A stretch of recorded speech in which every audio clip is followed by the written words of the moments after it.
मैं Rakesh Kumar, assistant professor भगवान Adinath college Lalitpur से। हम लोग बीएड सेकेंड ईयर पढ़ रहे हैं और सेकेंड ईयर का फर्स्ट पेपर पढ़ रहे थे, भारतीय शिक्षा के ऐतिहासिक परिप्रेक्ष्य। इसका यूनिट 4 स्टार्ट हो गया था और यूनिट 4 में हम लोग पढ़ रहे थे राष्ट्रीय शिक्षा नीति 1986।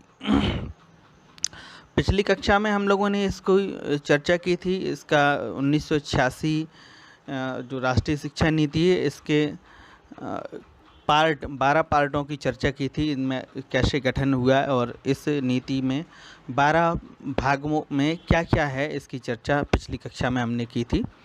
और आज हम चर्चा करेंगे इसकी राष्ट्रीय शिक्षा नीति की प्रारंभिक शिक्षा के लिए क्या सुझाव रहे हैं और माध्यमिक शिक्षा के लिए क्या सुझाव रहे हैं। तो सबसे पहले हम लोग चर्चा कर लें प्रारंभिक शिक्षा के लिए राष्ट्रीय शिक्षा नीति 1986।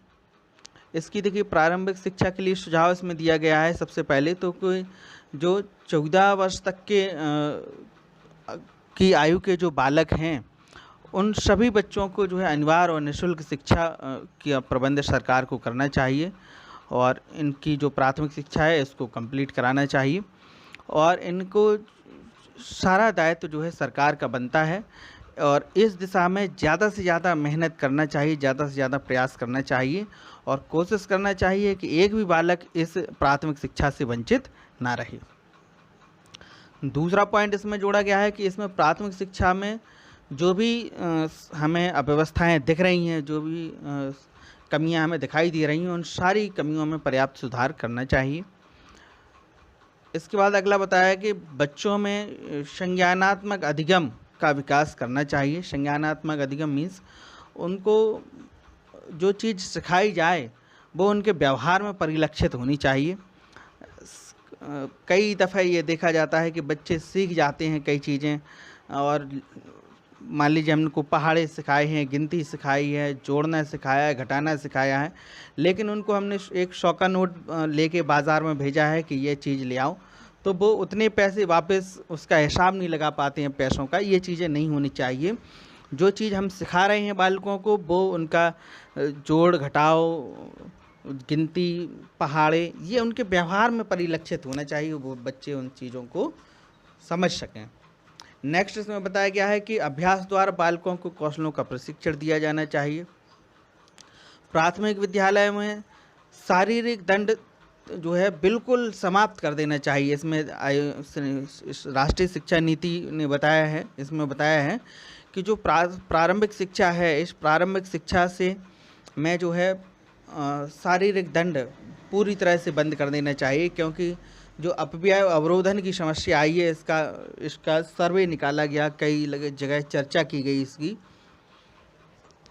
तो इसका ये भी उसमें एक कारण सामने आए हैं कि कई दफ़ा जो है बच्चे सिर्फ इसी वजह से विद्यालय छोड़ देते हैं कि अध्यापक ने उन्हें बहुत मारा, अध्यापक की पिटाई की वजह से उन्होंने विद्यालय छोड़ दिया। तो इसलिए सरकार ने इसमें नीति बनाई है कि प्रारंभिक शिक्षा में किसी भी बालक को शारीरिक दंड ना दिया जाए, जिससे जो है उनकी शिक्षा में बाधा हो। सारे बालक जिनका रजिस्ट्रेशन, ज़्यादा से ज़्यादा बच्चों का रजिस्ट्रेशन कराया जाए और उनका जो है आखिरी तक जो है वो उनकी शिक्षा रहे, वो शिक्षा बीच में छोड़ के ना चले जाएं। अगला बताया गया है इसमें कि छात्रों को व्यावसायिक ज्ञान उनकी सुविधानुसार दिया जाना चाहिए। छात्र जो उनका इंटरेस्ट हो, जो उनका मन करे, वही व्यावसायिक शिक्षा उनको प्रोवाइड कराई जाए। इसके बाद ऑपरेशन ब्लैक बोर्ड के माध्यम से छात्रों को खेल का सामान, नए चार्ट, चौक, श्यामपट्ट और तथा डस्टर आदि ये सारी चीज़ें प्रोवाइड करानी चाहिए। देखिए ब्लैक बोर्ड जो ऑपरेशन ब्लैक बोर्ड जो है, इसमें बताया गया है कि भाई विद्यालय में जो मूलभूत आवश्यकताएं हैं वो कंप्लीट होनी चाहिए और विद्यालय में कम से कम 2 कमरे, एक बरामदा, शौचालय, पेयजल की व्यवस्था, बिल्डिंग की रंगाई पुताई और जी आपके चौक, duster, board, audio visual aids, श्रव्यदर्शी सामग्री, ये सारी चीज़ों से विद्यालय सुसज्जित होना चाहिए। ये भी एक प्रारंभिक शिक्षा से बच्चों को के ना जुड़ने का एक कारण ये भी है। तो इसलिए बताया गया इसमें ऑपरेशन ब्लैक बोर्ड को इसमें लागू किया जाए। इसके बाद अगला बताया गया है कि अपव्यय व अवरोधन को रोकने के लिए बड़े पैमाने पर निरौपचारिक शिक्षा के माध्यम से संचालित किए जाने चाहिए, कार्यक्रम संचालित किए जाने चाहिए। तो इसमें जो है अपव्यय अवरोधन हम लोग पिछली बार भी चर्चा कर चुके हैं। अपव्यय का मतलब है जो जिन बच्चों का रजिस्ट्रेशन हो गया है, जिनको का नामांकन हो गया है विद्यालय में और उन्होंने विद्यालय छोड़ दिया है, तो उन पे जो भी सरकार का पैसा खर्च हो गया है, शिक्षकों का वेतन और मिड डे मील, बुक्स, छात्रवृत्तियाँ, ये सारी चीज़ों का इनका पैसा अपव्यय हो गया, फिजूल खर्ची हो गई है।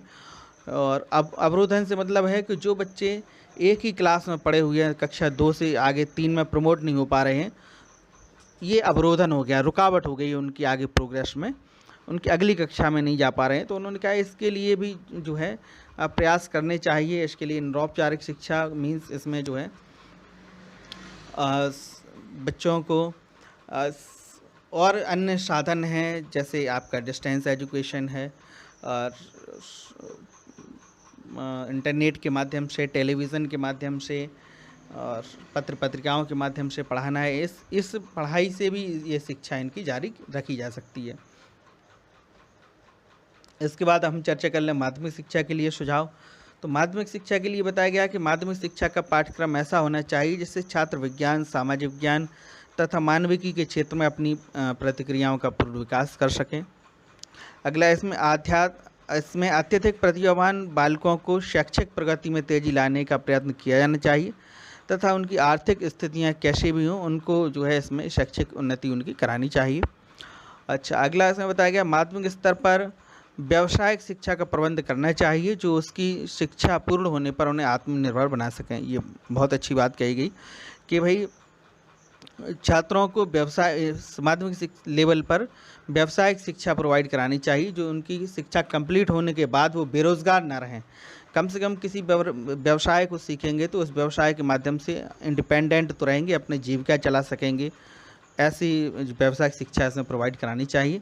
अगला, व्यावसायिक शिक्षा संस्थाओं के निर्माण का उत्तरदायित्व तो उन्होंने कहा कि सरकार तथा निजी संस्थाओं पर सौंपा जाना चाहिए, दोनों लोग मिलकर कार्य करें।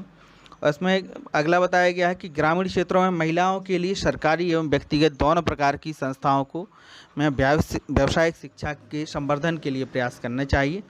इसमें बताया गया कि महिलाओं को भी जो है इसमें व्यावसायिक शिक्षा प्रोवाइड करानी चाहिए, जिससे महिलाएं भी आत्मनिर्भर बन सकें, महिलाएं भी अपनी जीविका चला सकें। व्यावसायिक शिक्षा का ये जो माध्यमिक शिक्षा पे में सुझाव दिया गया है, ये बहुत काबिल तारीफ़ है, क्योंकि इसके माध्यम से शिक्षा कंप्लीट करने के बाद व्यक्ति बेरोजगार ना रहे, किसी की ओर ना देखे, वो अपना स्वरोजगार कर सके, इसके लिए उन्हें तैयार करना, वो आत्मनिर्भर बन सकें, स्वावलंबी बन सकें। ये माध्यमिक शिक्षा का उद्देश्य था। आज के लिए इतना ही, इसके आगे हम लोग कल चर्चा करेंगे। थैंक यू, धन्यवाद।